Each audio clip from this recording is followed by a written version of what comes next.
This video covers doing a teeter-totter on beam while holding a pit block.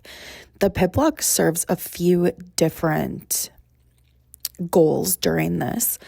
I think the first one is on their start position. You can easily see where they're holding the pit block, and it's usually too low or kind of in front of their face or their forehead, and that's an easy way to see from afar and say, move your pit block above your head, hold it up higher, and get them more vertical on their start position. It's also a lot easier during their teeter-totter to see if there's a straight line from their pit block to their foot or not, and you can show them that and then ask them to be working on that. The other part is that holding the pit block in a sense makes it easier because their hands don't have to reach quite as close to the floor. And a lot of kids struggle to get their hands all the way down to the beam and to grab on. In bronze, when they compete a teeter-totter at a competition, if they don't grab onto the beam all the way, it does not count as a skill. And so we want to teach them that on a teeter-totter, you have to grab on. So in this station, they're practicing grabbing on to the pit block.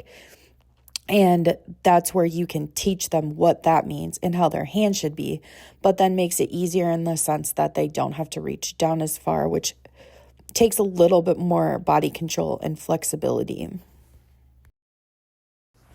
That last spot that you can kind of look for the pit block and use it to help correct is in their lunge.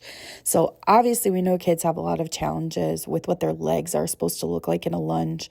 We want both feet flat on the beam, and a lot of kids have their back one popped up or even their front one popped up on their toe. So coach for flat feet.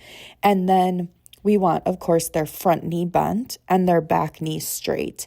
And a lot of times kids get those interchanged or bend them both. But then the last piece is the arms. So we often have to say, cover your ears or etc. And what we want to show them with the pit block is that there should, again, at the end, be a straight line from your hands all the way to your back foot.